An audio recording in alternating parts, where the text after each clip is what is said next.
I just want to ask you a few questions, a series of questions, and you may or may not answer them depending on whether you want to give an opinion on these things. Do you think there is any possibility that the Israelites throughout their history had any big relations with a place like Mecca, for example, as we know it today? Did you ever know of such a thing or hear of such a thing?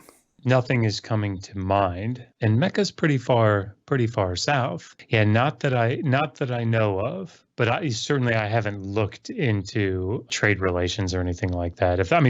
If that level of relationship would be relevant, the two major highways, the Way of the Sea and the King's Highway, run through Israel. So I mean, if you're doing anything down to the south, or if you're doing anything up to the north into Anatolia or Mesopotamia or further east, chances are it's going to come through Palestine. So it wouldn't surprise me if there are trade relationships, but I don't know of any mention in the biblical text. That's none that stand out to me. That probably didn't help at all, but It absolutely did, actually, because, I mean, even the lack of knowledge of such a thing points more toward the idea that, there's probably not really much to it. One other question that I have is the assertion that Abraham might have gone down to Mecca to build a temple there. I mean, as far as I see it, we have the accounts of the story of Abraham, because it is so fundamental and so significant to the Hebrew Bible. We have them all very much laid out, and there are maps made about these things.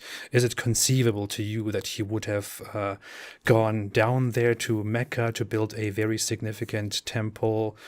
There's certainly nothing in the text of the Hebrew Bible that would lead me to believe that would have happened.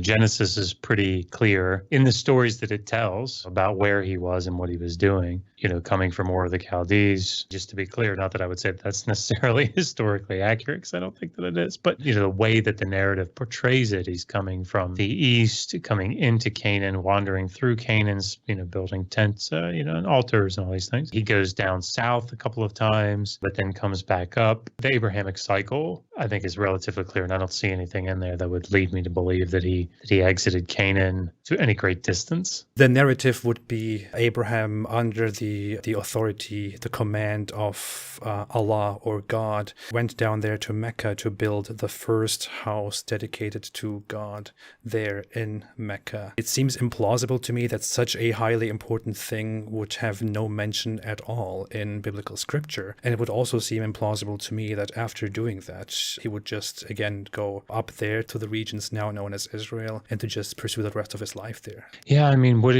I trying to play devil's advocate.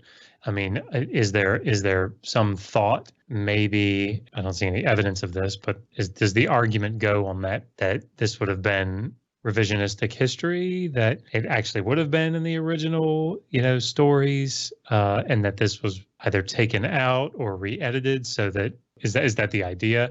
Depends on who we're talking to, but the general assertion is made, and then there are certain different methods to explain this discrepancy between the Islamic accounts and the Jewish or the Hebrew accounts of this issue. Yeah, I mean, I'm trying to be fair in my thoughts here. That doesn't seem plausible to me.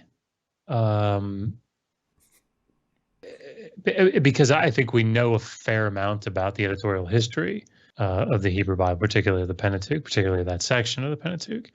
And there's nothing that I can think of that would lead me to believe that editorial history would have resulted in taking out something that monumental that was there. I would imagine that the writers would have spun it, perhaps, in a way that would have been beneficial. Deleting it completely, that seems difficult. That seems implausible. I don't see any reason to suspect that that's the case. Yeah, and I don't want to put too much on you here. I know I'm just trying to get out information from you. Sure, yeah. You know so far. One final question is, you don't have to answer it as said.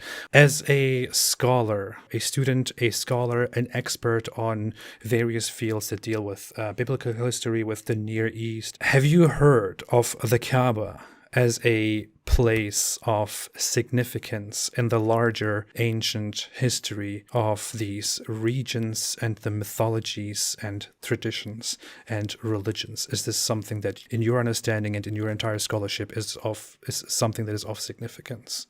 Nothing comes to mind as far as the textual data is concerned.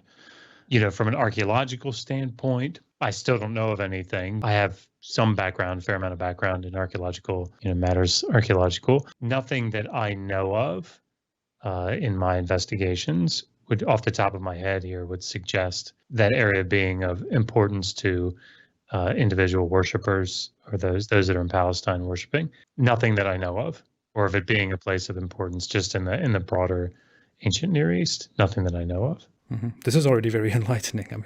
You might not see it as such, but getting these responses confirms what I very much know and very much expect. The lack of information, the lack of knowledge about these things very much confirms the idea that there is probably not much significance to the whole thing.